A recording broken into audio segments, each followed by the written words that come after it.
before getting into setting up any tool, you again have to go to the picture to determine whether it is a MapReduce based tool or a non-MapReduce based tool. And if it is a MapReduce based tool, you need not worry much about changing the existing configurations. But if you are developing a non-MapReduce tool, you have to make sure you adjust resources between existing non-MapReduce and MapReduce tools to accommodate the new non-MapReduce based tool. But for the MapReduce based tools, there is no need of adjusting resources. You can just deploy any new tool which runs using MapReduce. Now we are talking about Oozie, and the picture suggests it's a MapReduce based tool. So there is no need to adjust any of the memory or other resources for the existing tools in the cluster. You can just go ahead and start deploying the Oozie. Okay.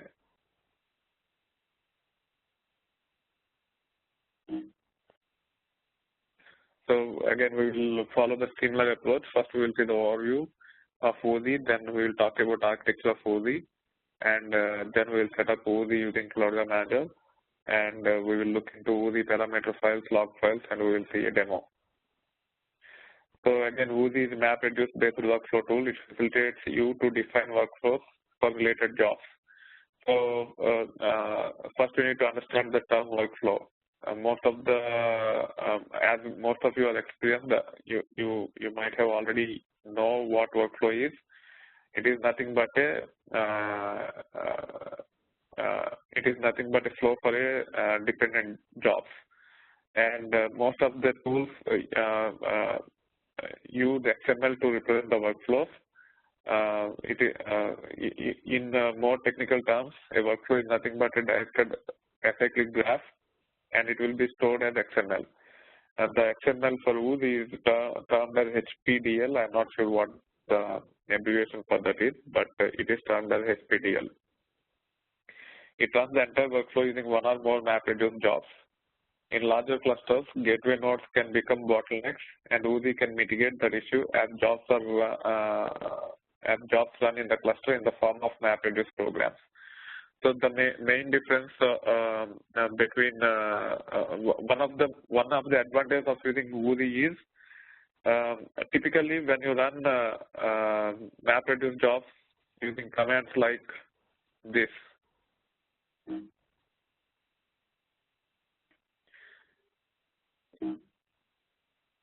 Using commands like Hadoop jar, what will happen is it will take enough resources from this node, which is 15, because it has to keep track of the progress of the job by getting the information from the resource manager. So when I run this job, what will happen is it will take few CPU threads, and it will hold the control until the job is run, and also it will start getting the information from the resource manager about the progress of the job. So it will take time for you. It will take few resources from the gateways. So let's take an example of a very large cluster which has hundreds of nodes, and where you end up running thousands of jobs on regular basis. At that time, what can happen is, even if you have 2 or 3 gateway nodes in the cluster, it can take a lot of resources just to submit the jobs and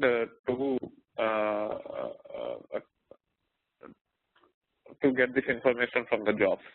Okay, so if you use Oozie, what will happen is the job process which we are getting will be outsourced to the nodes in the cluster.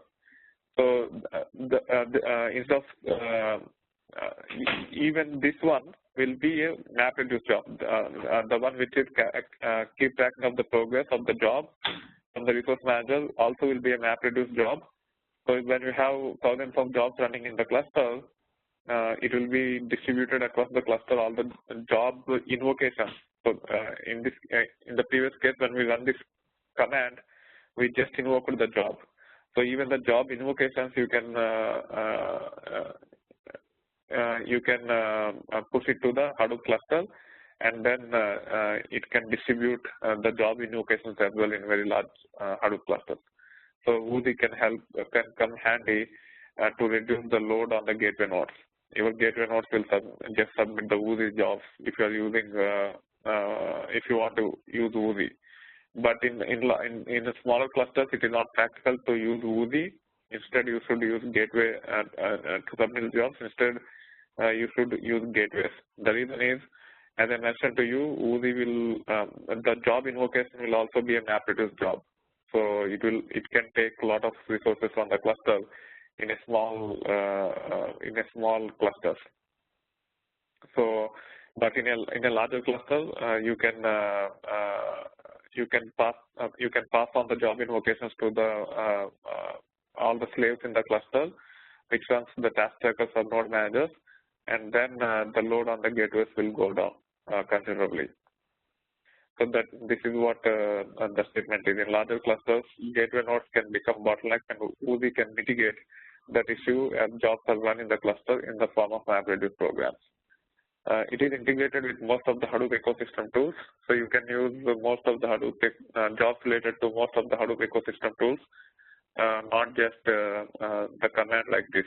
You can run Hive queries, you can run pig queries, you can run scoop jobs, everything using Oozie. And more importantly, you can even create the dependencies between them in Oozie, and you can actually execute coordinated jobs using the Oozie scheduler. Using the Oozie workflow. And it has two components. One is workflow and scheduler. Scheduler is not that important because you can define workflow using Oozie and integrate with the real enterprise scheduler. So scheduler is not that important, and I didn't see many people using the Oozie scheduler, but Oozie workflows are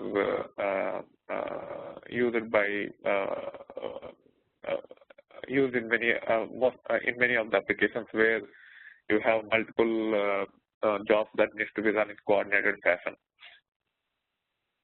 This is the architecture of Oozie. It can support almost all the ecosystem tools. So that's why we have HDFS at the bottom and then MapReduce. It could be I am talking about the slaves. So when it comes to slaves, a data node is the slave for HDFS. Name node or task tracker, depending upon the framework you have chosen for your MapReduce, is slave for processing the job. And then you have ecosystem slaves if you are using non-MapReduce jobs. For example, if you are using Impala, the ecosystem slave for Impala will be Impala D. Similarly, if you use HBase, it will be region server. So it can work on all these things. Slave is nothing but a slave node in the Hadoop cluster, and then you have a bunch of masters, which could be ecosystem masters or MapReduce masters or the HDFS master, and then you will have another master which will be termed as Oozie server. So typically this will be running on a gateway or some other node which is designated as Oozie server.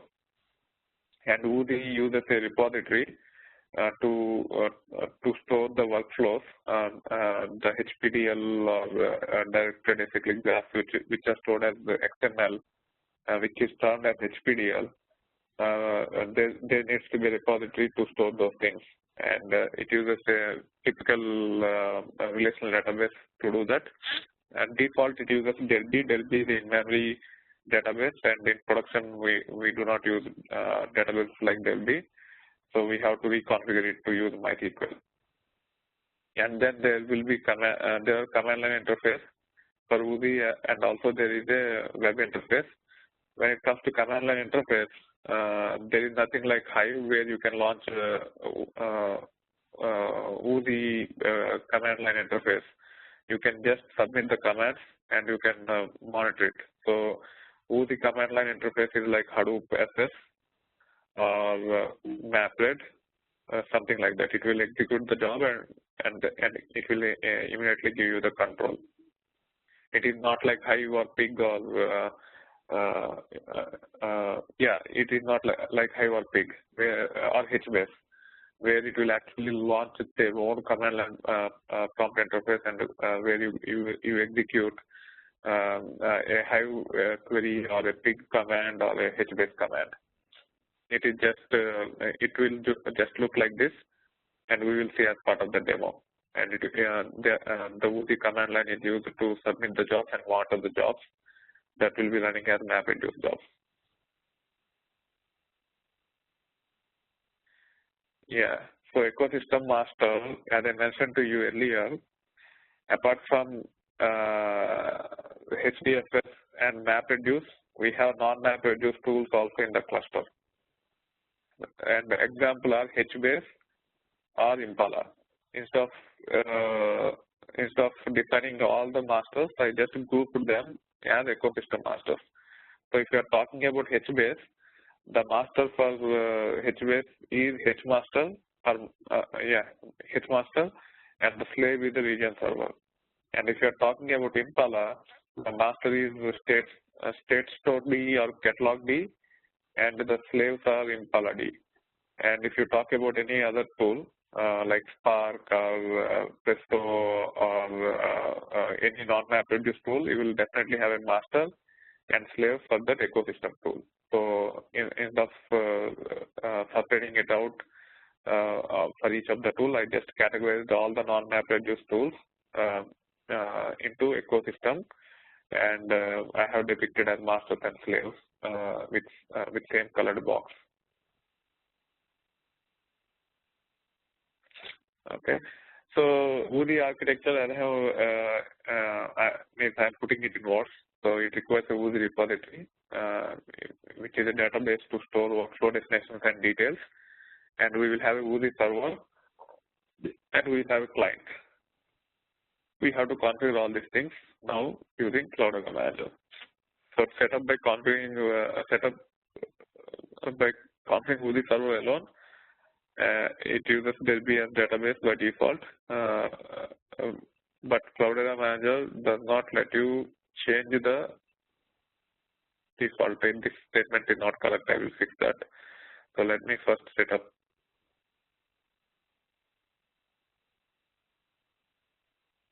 Yeah, I know why I put like this. I will show you what the second statement means. Okay, it is a little bit tricky. So, for example, if you look at Hive, if you click on configuration, and if you click on Hive Metastore, so Metastore we use database, and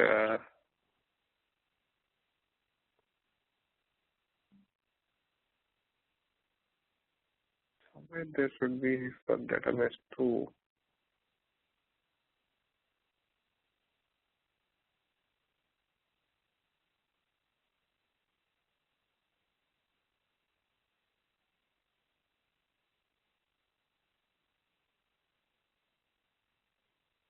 Yeah. So if you are using Hive, under service wide, so you can actually check like this, and you can choose the database, and then you can give the database name, database host. Database name, database host, and port number, and the username and password. You can directly change the settings like this in Hive, but whereas in Oozie, it does not provide facility like this. So that's why I'm saying that it uses Delphi as a database by default, but it does not let you change the default directly like that. You have to use the safety valve approach to configure that, and we will see that now. Okay, so to add the service, go to Home on the Cloudera Manager and click on the small square and click on Add a Service. Oh, I have already added that. Okay. Don't know that I have added that, but see. Leave page. Let me stop it and let me delete it, and then I will start.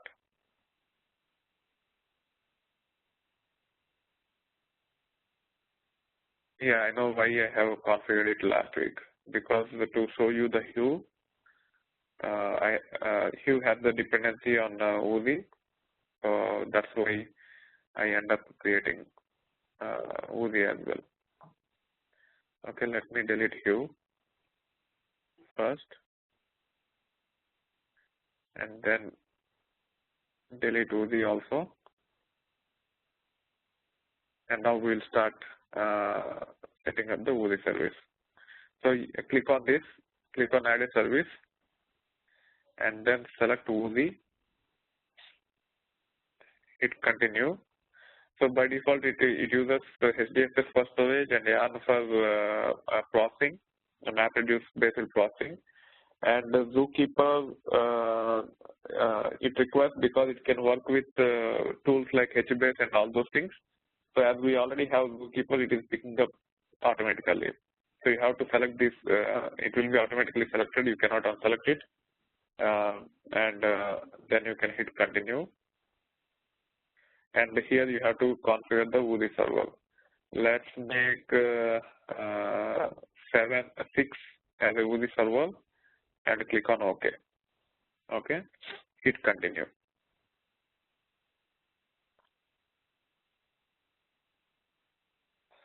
Okay, so if you remember Hive configuration, when we actually add the Hive service, it asked you for the database, it picked Postgres by default for the Hive metastore, and then we have changed it to MySQL, and then we have provided the information accordingly. In this case, it is not giving that option. So Cloudera is not flexible enough to reconfigure at the time of adding the service itself. So the workaround is you have to add the service, and then you have to configure the reconfigure the database from DB to whatever database you want to. In our case, we will be using MySQL.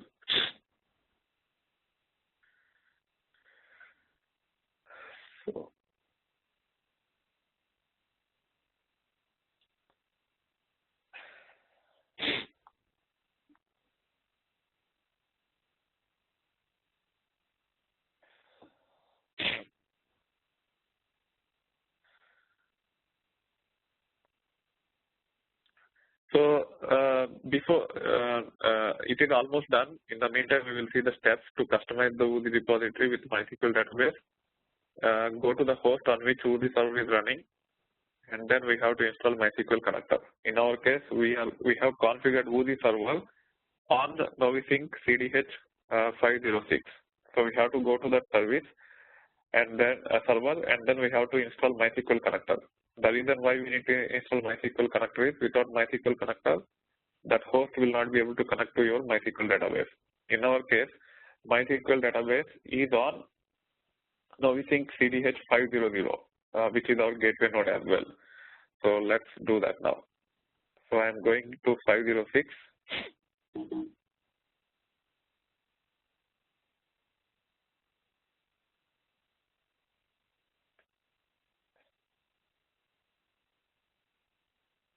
Okay, so the steps are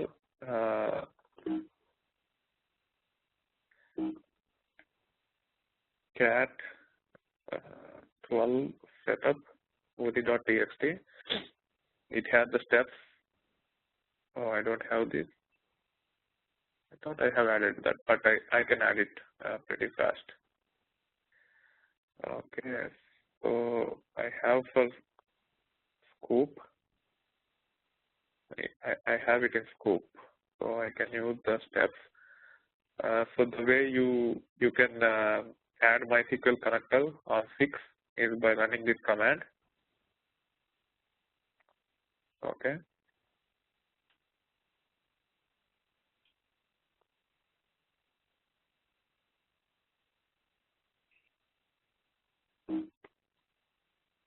So let me update the other one also.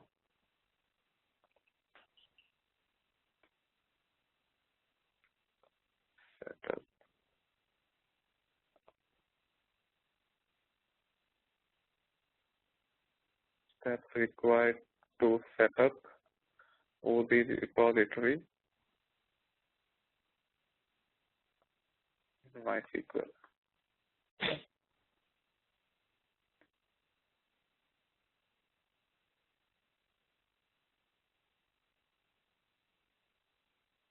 Oozie. Once it is done, you have to go to the host where MySQL database is running.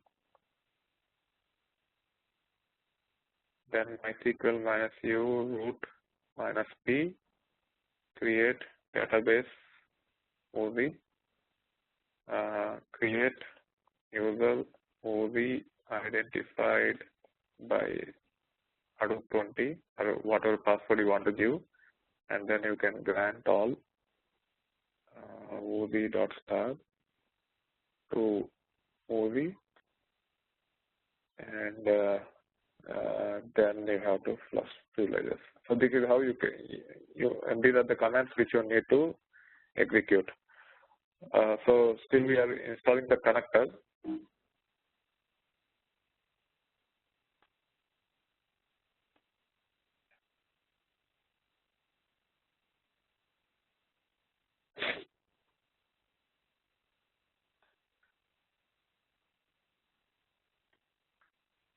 Use safety valve to update database connectivity parameters to MySQL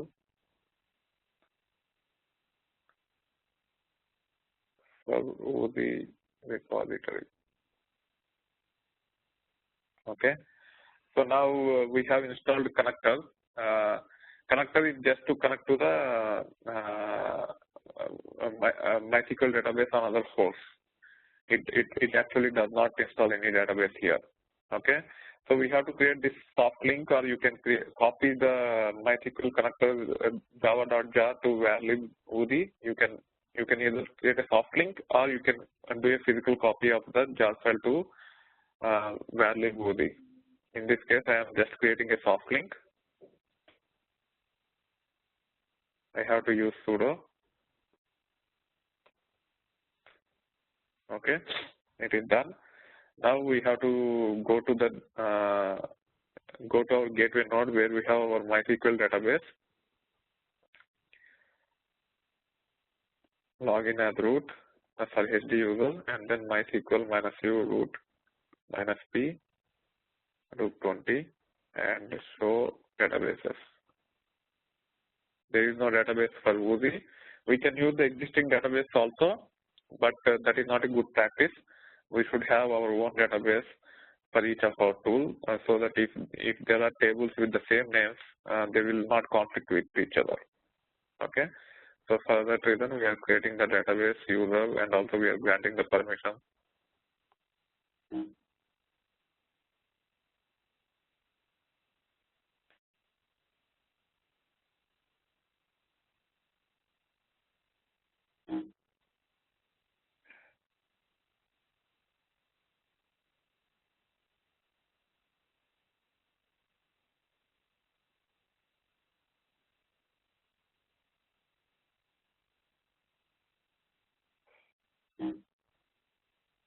Grant all Oozie.star to.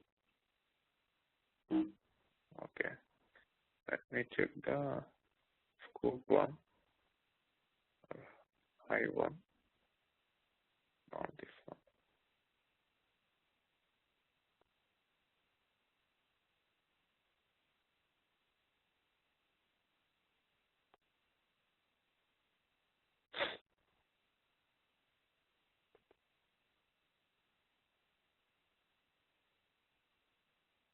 Grant all on to tech. Yeah. Okay, not the problem. Create user.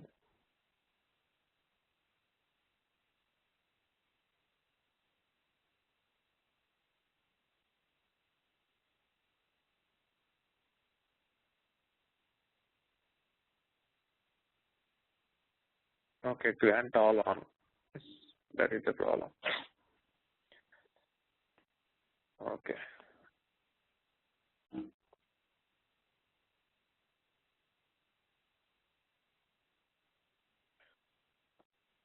Okay, it's just the syntax issue.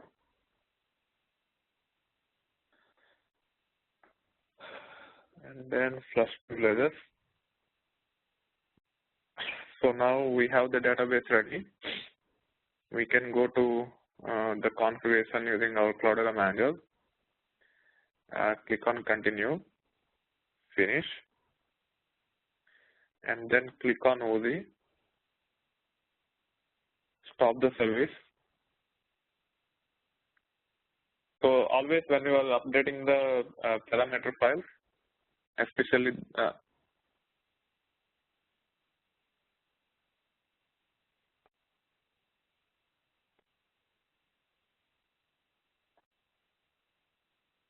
okay, correct. Okay, thank you. So always when you are changing parameters like this, which are core for the service, like changing the database and all, you should stop the service first.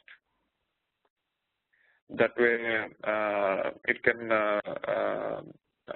you will be saved from surprises. That is the best practice. Okay, it's part of the configuration. Click on configuration, and you can click on the database, and it says there be. We want to use MySQL, and database name is Oozie, and localhost.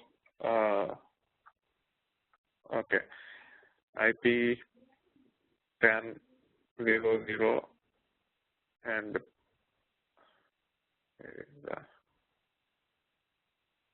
I think they changed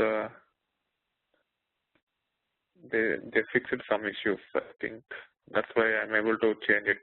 In the earlier versions, it did not let me change it like that. Hadoop 20. So I have to fix my PPT also. Okay, so we are actually directly changing most of the stuff from Cloudera Manager itself. And username is Oozie. Password is also Oozie. Okay, and that's it. But we are actually changing from deadbeat to Oozie. So Oozie requires certain set of tables to support the repository in the database. So to create the tables in the database, there are multiple ways to do that. If you go to the documentation, you can get the instructions.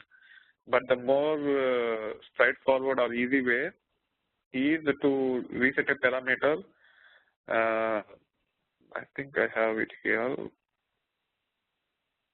The database category also enable create database by adding a parameter using safety valve for Oozie site.xml. So there is a parameter which actually tells you to create the tables. So for that you have to use the safety valve, and you to go to the safety valve, it will be always under the advanced. You click on advanced, and then you have to click on this, because we have to update it. We have to add a new. We have to update a parameter which is not visible in this. First, let us decide what the parameter is. So when we actually set up the Oozie server, again you need to be aware of the location where the runtime parameter will be stored. So I am sudoing the root, and it will be under cd val run Cloudera SCM agent process, and this is the one which you need to be aware of. Which you need to look into. So go to the directory, and you will see the Oozie site.xml file, and you can view and there will be a database. See, it is using Derby by default. Now we are changing to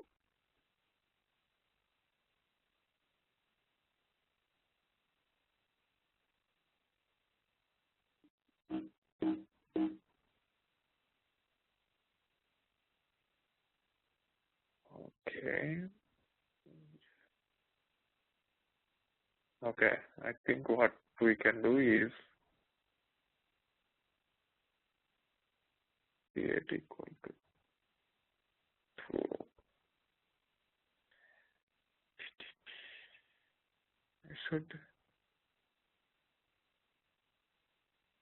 There should be a parameter which says,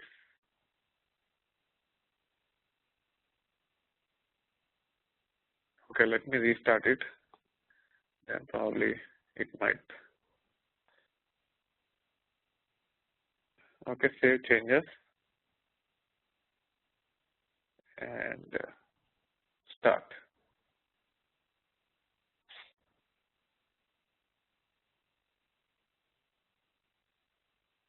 Okay, it will take little time to start.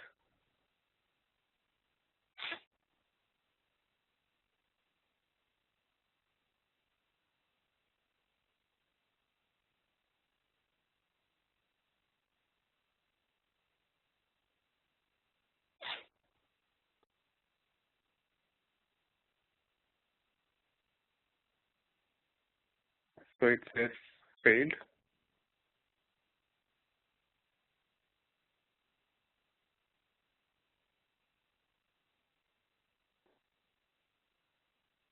And let's see what the issue is.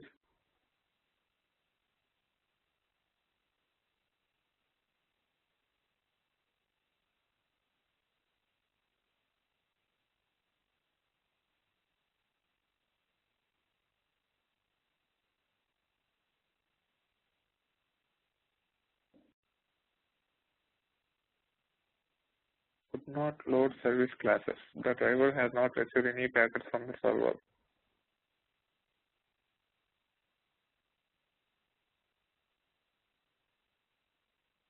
Yeah.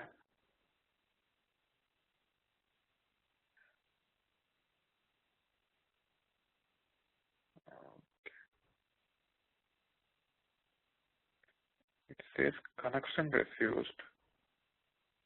Okay, I think I haven't set the port number correctly. So go to Oozie, click on configuration, and under Oozie server, this thing. Yeah, where is the port number? Here,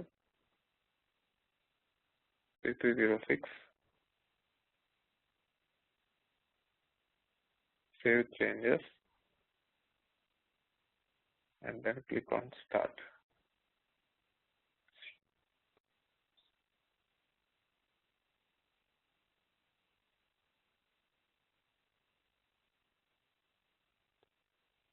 You can also look at the logs under where log, cd, Oozie, lsltr, tail minus f.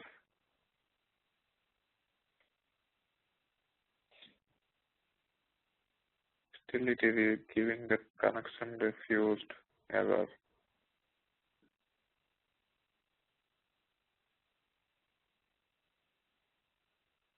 The driver has not received any packets from the server. Let us troubleshoot the issue.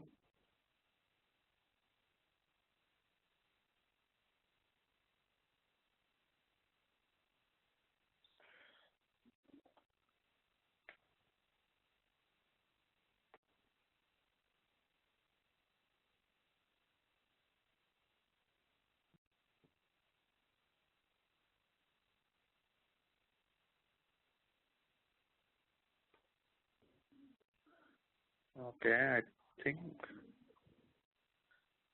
I think Oozie configuration database. Yeah, I have given the wrong We have to give the MySQL database host. I have given the Oozie server host here. Okay, this is database host. Now save changes, update password, and click on start.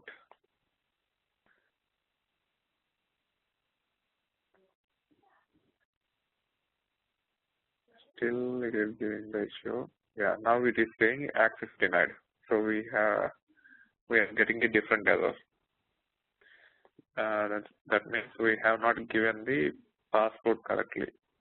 Okay, that's good sign. Password is Hadoop 20. So save changes, update password, start.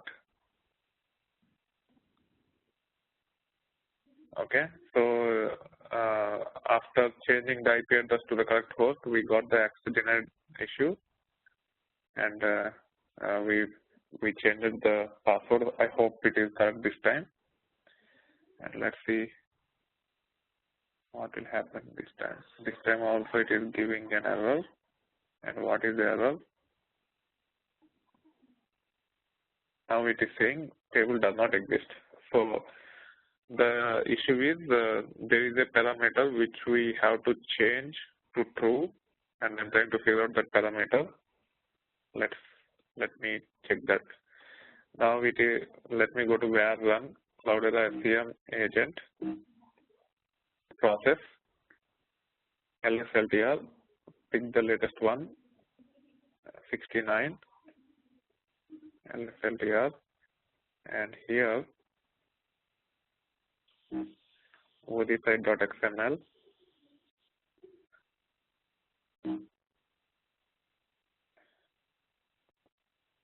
Okay, it is not. Let me Google it. cd etc Oozie conf.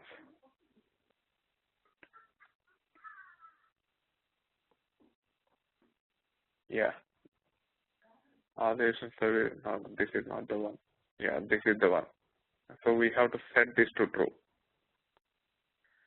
Okay, this is the thing which you need to set it to true. And for that, we have to use the safety wall, because if you search for the parameter, let me try to search for the parameter. Probably they might have changed in the latest version.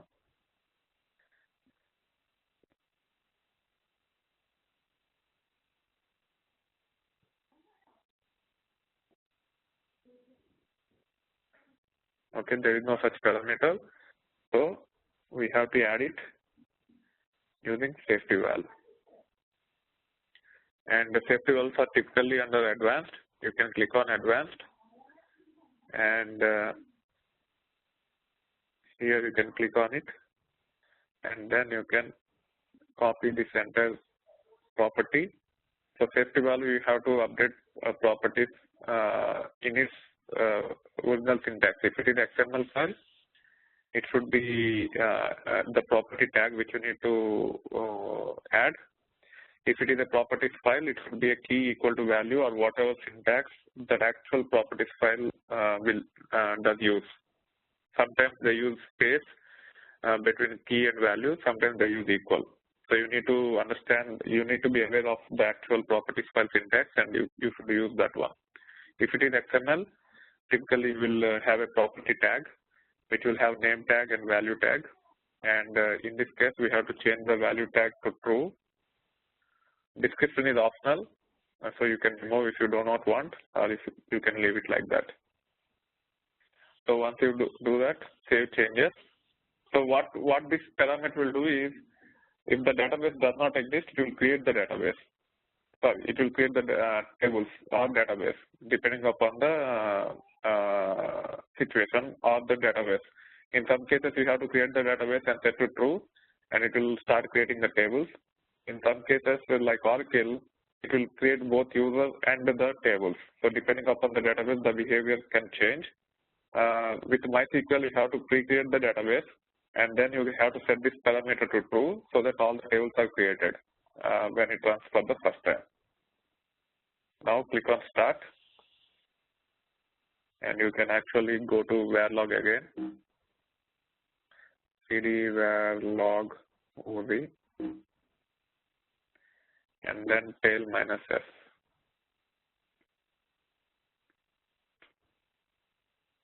So now it started successfully.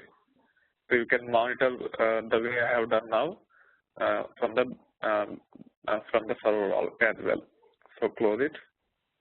Now it started successfully.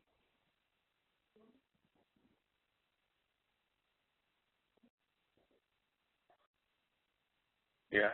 Now the status is green and it is up and running. Okay. So that's the way you have to set up. The only complexity is to reconfigure the repository. You can use the Cloudera manager to change all the settings, but you have to use safety valve to update that parameter so that it creates the database, the tables that are required in the database. Let me show you what it has done behind the scenes. So let's go to the server 15, where we have the MySQL database, which we have used for the repository, and see what have happened. Okay, again you have to do MySQL -u. Our username is Oozie, and password is Hadoop 20, and you can say show tables. Use Oozie, so we have to switch to the database which you want to look at, and you can click on you can type show tables, and these are the tables that are created by the Oozie when it runs for the first time if the table does not exist, and then these tables will be used to store the workflows of your Oozie jobs, or the XMLs of your Oozie workflows. That being said, the setup is done. And we are now using the MySQL for the repository of Delphi. And also we have seen Oozie site.xml file. It will be typically under etc Oozie conf for the systems which are not using Cloudera Manager.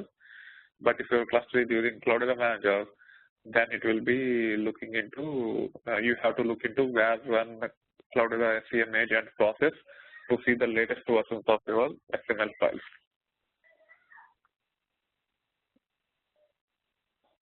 Yeah, let me complete the theory. Before the demo, we'll take the break. So these are the important parameters. Actually, I have all the parameters here. So Oozie base URL will give you the host name where your Oozie server is running. So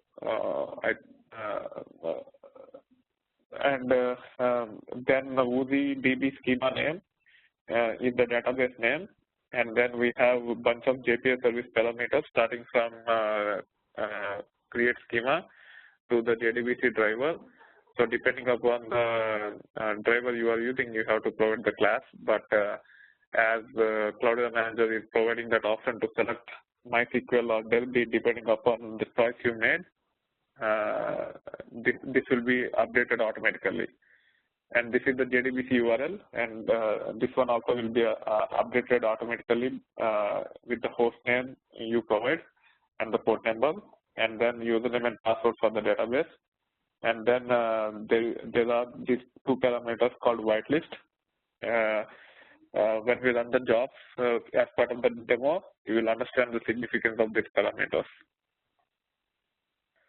Okay, and Oozie log files, I have already shown you when it is running. We looked into where log Oozie, and there is a log file for it, and it is controlled by log4j as any other tool in Hadoop ecosystem. And when the jobs are submitted, as it is using Yarn or classic MapReduce framework, you have to go to the respective logs to troubleshoot the issues of your MapReduce jobs submitted by submitted as part of the Oozie. Okay, and now we'll take a break of 10 minutes, and we'll talk about the we will do a demo on Oozie. Okay, so I'm pausing the recording. So now we'll be talking about demo. Okay. So as part of the demo, if you go to the scripts file, and there are multiple things in this which you can follow. Okay. The first thing is to check the status. Okay. And in this case, our Oozie server is 21.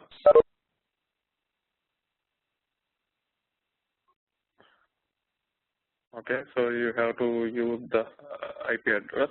So Oozie admin, the command, and minus Oozie is the subcommand under Oozie admin, and this can actually give you the status of your Oozie server, and this one will give the version.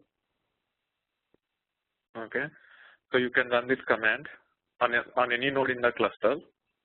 There is no concept of gateways for Oozie. Always you have to specify the Oozie server address, and then it will be able to connect to that, and from there it can determine the configuration because the configuration will be already be updated on that server. But that server needs to be at least a gateway for all the services you want to use. Okay, we are on the gateway node, which is 15, and this one, new window.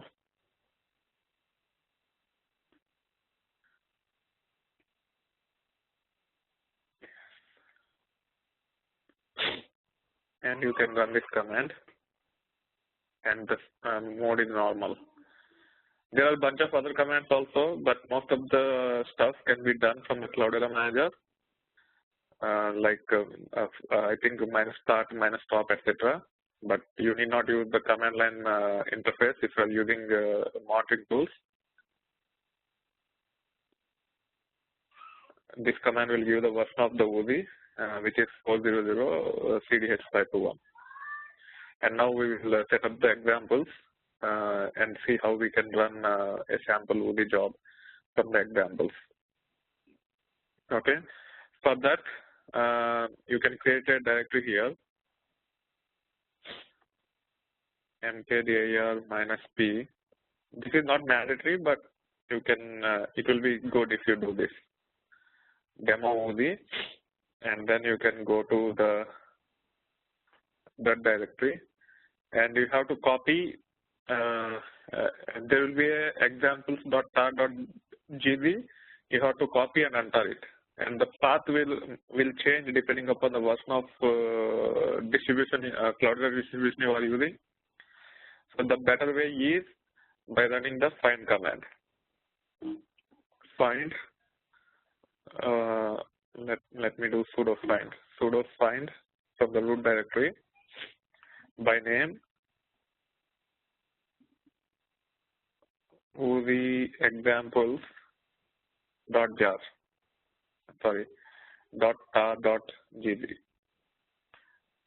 Okay, now it will show you the appropriate location, and you can copy this one. You can copy one either of them. Okay, and you can do cp to here. Now the tar file is copied. lsltr.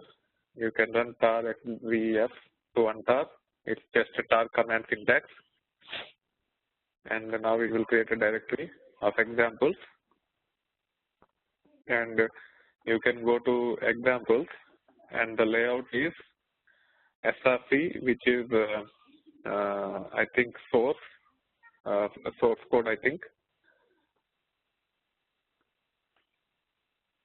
For most of the stuff, we do not use this one that much. You can look what kind of files are there here by using this is the source code for the demo programs that is part of these examples. But we need not worry much about src. The main thing here is apps. Input data will have the input data for the example workflows in Oozie. So their data set is not very big, and you all the examples in apps uses this input data directory for the data to process as part of the Oozie jobs. Okay, and the main directory under examples is apps. And if you look at all the directories under apps, there are a bunch of directories, and each one is related to a tool in Hadoop ecosystem. So you have MapReduce. So MapReduce is an example to invoke a MapReduce job using Oozie. Java main is an example to invoke a simple Java program using Oozie. You can even invoke non-Oozie stuff like cron. Streaming is something different, which is not covered in this.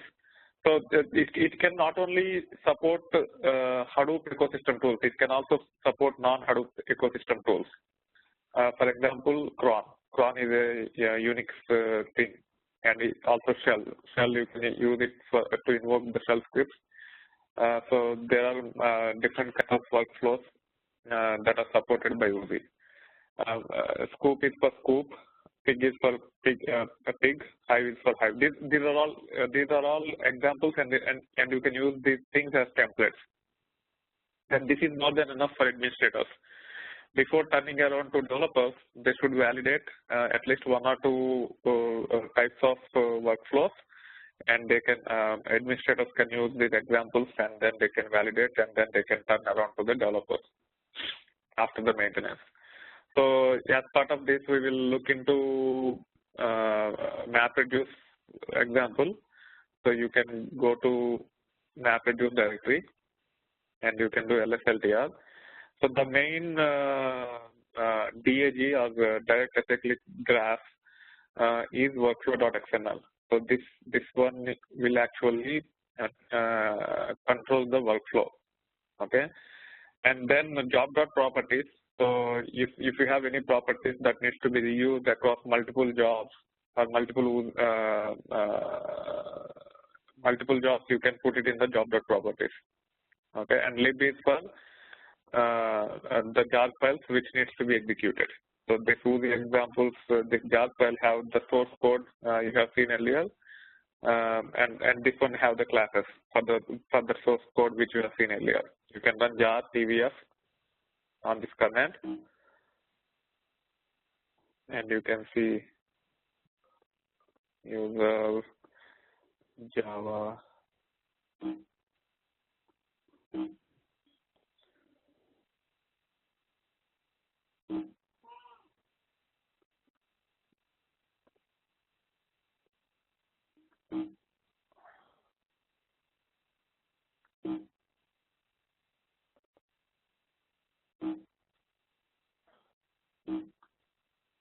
okay, jar. Then you can do lib. Okay, I have to give jar tvf.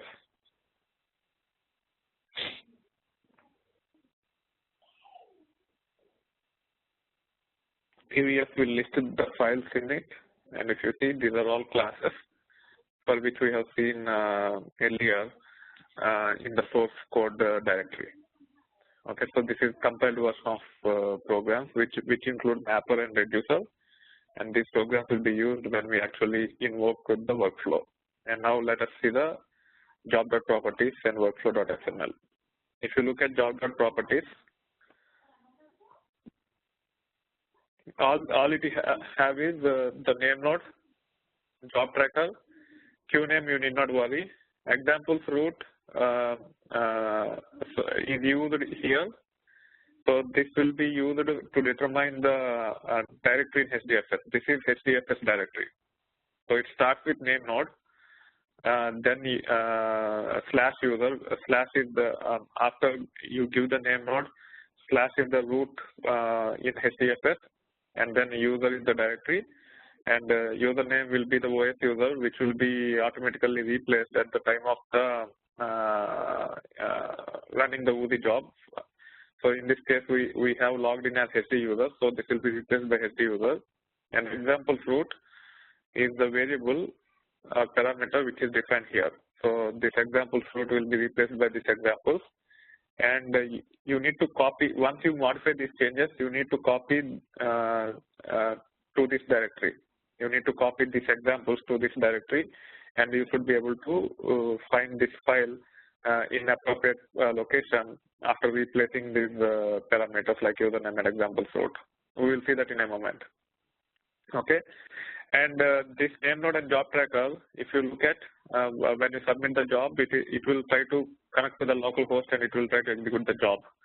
And that is not the case in production clusters. You will have a you will have a different node than local host for your name node and a different node for job tracker. In our case, we are using high availability. So what we have to use is we have to use the name service, not the actual IP address. So our name service is name service 1. And job tracker, we are using yarn, and the server is, the server is novice sync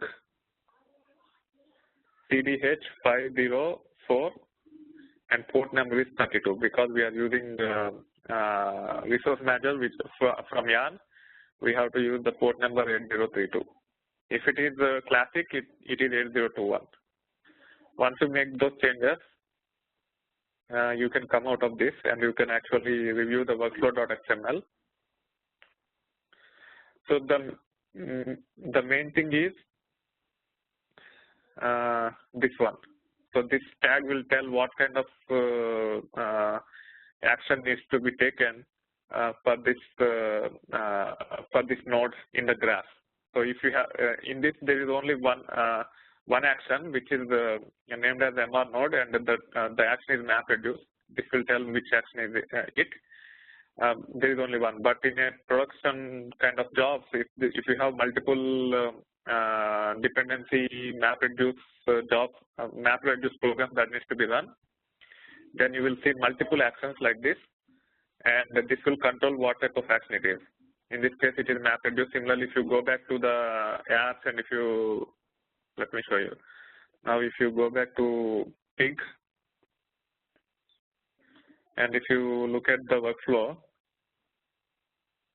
it is saying action name as pig node. And actually, we are trying to invoke pig. And then if you see Hive, you will see Hive here. If it is Java main, you will see Java main here. So depending upon the way you want to invoke, this needs to be changed. And this all will be driven by developers. You need not worry much about this.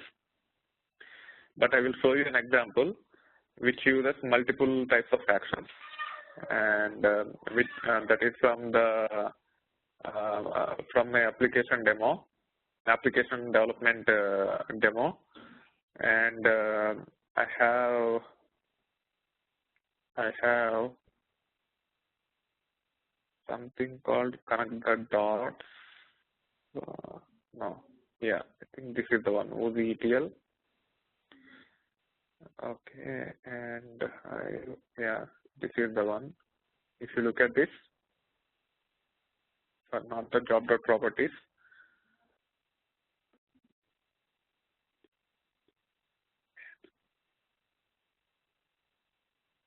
Workflow.xml, if you see this one,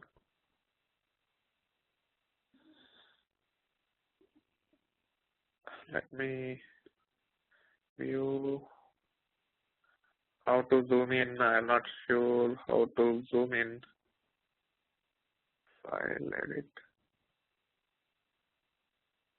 edit text. I'm not sure how to zoom. It is fine. Bear with me. But if you see this job, it's a means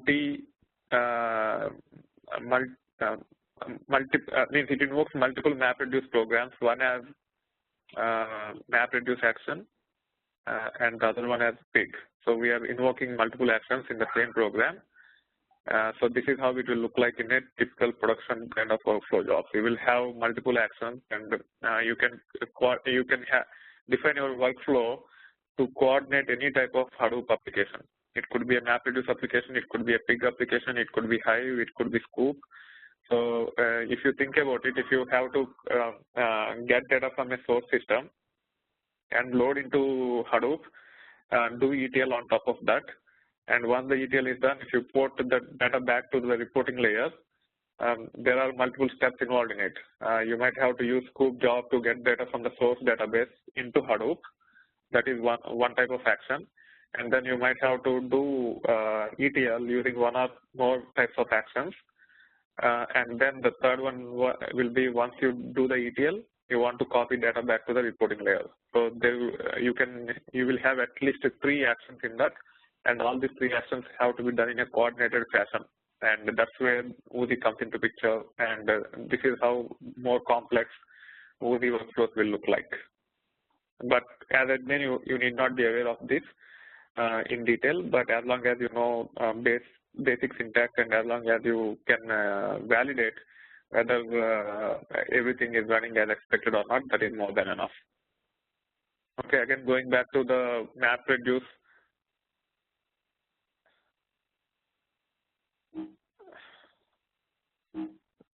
That's what I'm going there. I'm sorry. And now if you look at workflow.xml of the MapReduce, the action is MapReduce, and job tracker and name node, it will take it from the job.properties. You can either hardcode here or you can use the job.properties.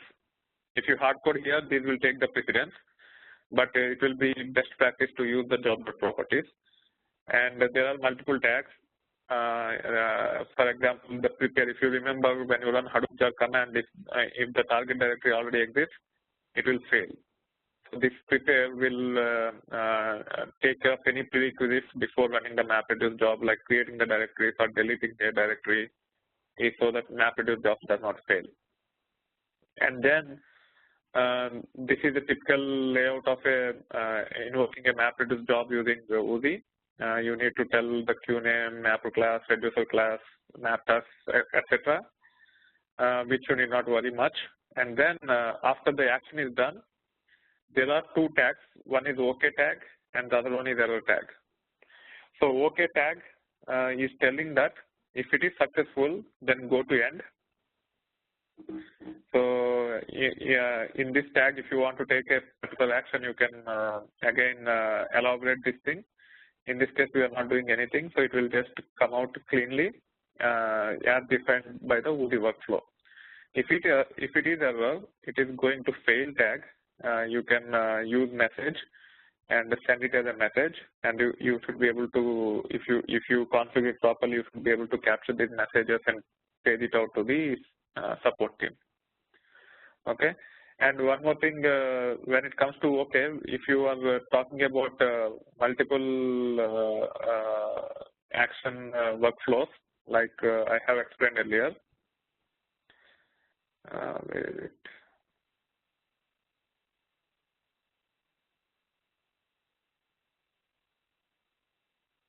So if you go back to this workflow.xml, if you see in the first MapReduce application, in the first action which uses MapReduce, if it is OK, I'm going to Pig node. That's how we are defining the flow. Okay, this is the example of serial flow. You can even define the parallel flows also. So, for example, if you want to get the data from multiple sources, source tables, and then if you want to join the data, you can get the data from multiple tables in parallel. Once you get data from both the tables, then you can actually do processing on both the data sets like join. So the first one will be parallel, where we will read the data from 2 tables. And then there should be a next step where you will define the join logic to join both the data sets. So there is a way where you can actually fork parallel jobs and join them as well. So, but this example is for serial, but you can do parallel also. If you want to, for the examples for that, you can go through the Oozie user guide. and it have all more details about the complex workflows which requires running Oozie jobs in parallel, etc. But for admins, that is not required. But developers, definitely they have to look into those things. Okay, so now we have made the changes to the job.properties, and there is no need to change anything in the workflow. Now we have to copy this to Hadoop. So you have to do Hadoop SS minus put examples user HD user, and this example directory will be created under user HD user. Okay, now if you remember VA examples, apps, map reduce. Let me do the cat int of VA. Cat examples, apps, map reduce, and job.properties. Right. So here it is saying that application is in this location. Okay. So before running the job, you should validate whether you can find this file or not in this location. For that, you have to run Hadoop SS minus ls.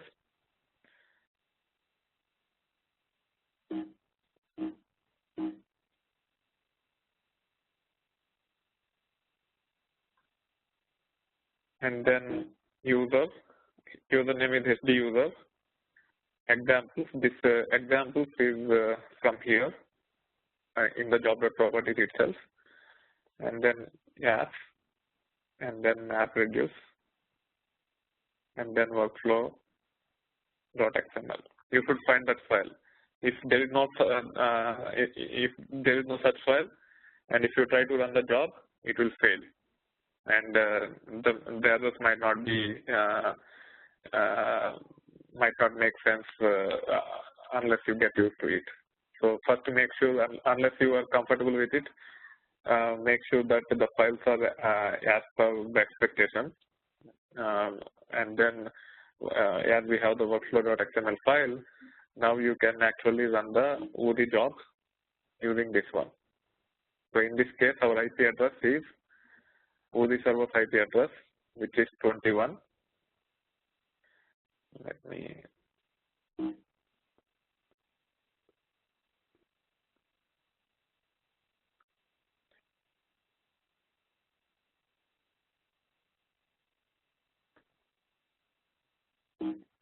Okay, and then you can copy these things. And here we are running Oozie from the OS command, OS command line. So it actually does not understand HDFS directly. Okay, so when you actually define -config here, you have to give the local path, not the HDFS path. While submitting the job as part of the -config, you have to give the local path. So which means you can give this one home HD user. This is the local path in the Linux, and then demo Oozie examples,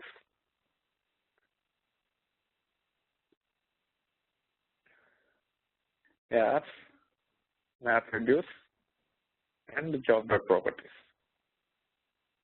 Okay, if you try to give the HDFS path, it will fail because it does not understand at this time about the HDFS when you pass it as -config. Okay, there is something. Okay, I miss -1, and then you can give -1. It will give the job ID. This is Oozie job ID, and you can use this Oozie job ID to check the status. And for that, you can use info command, and you can give this ID. The syntax is Oozie job -Oozie, our Oozie server address -info, and give the job ID. It is still running. While running, because it submits MapReduce jobs, you can actually monitor the job from the Resource Manager Web UI. Our Resource Manager Web UI is, now we sync 504, and if you see, we just submitted one job, but you can see two jobs. The first one is Oozie stuff. It just submits the MapReduce job. So if you run Hadoop jar command, you will see only one MapReduce job. In this case, as Oozie is invoking the MapReduce job, Oozie itself also runs as MapReduce. You will typically see one job, for each MapReduce job, for each action actually. For each action, you will see one MapReduce job, which will actually invoke the actual business related MapReduce application. To understand that, you can click on history and you can click on configuration. Or actually in the overview itself, I think it will tell you something. Oozie launcher, now configuration.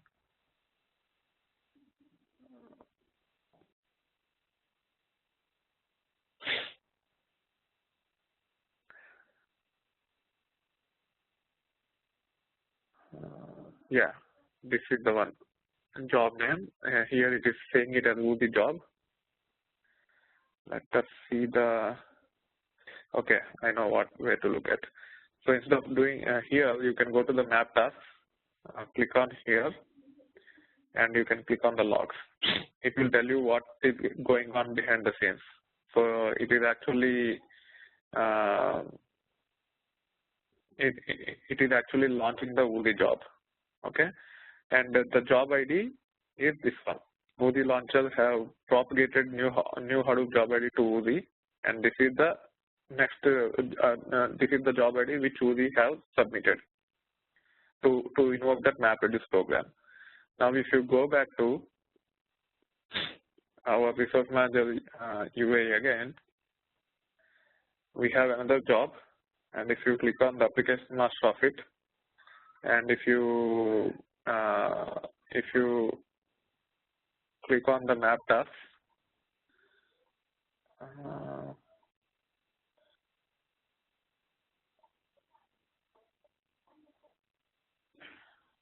yeah. So where is it? Not this one.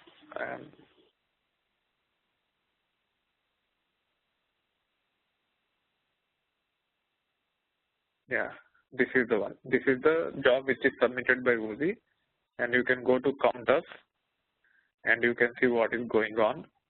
This one have 33 records as input and 33 records as output. We will evaluate the input and output. To look at the output directory, you can click on reduce task, or you can go to the configuration, and you can search for the output directory.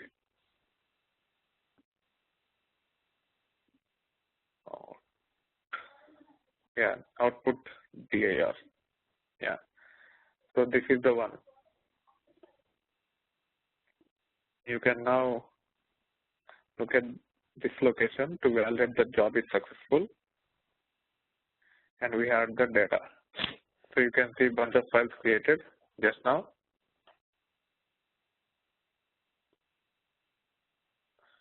Okay, and you can even cat the files.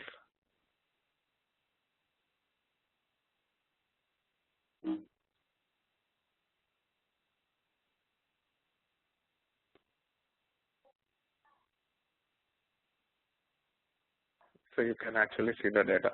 And the input is from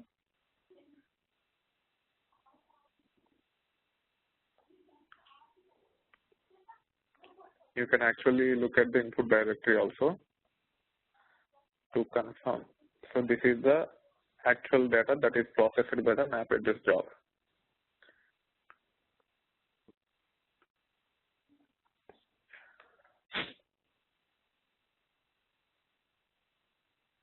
And you can actually I'm not getting into the details about the logic and all.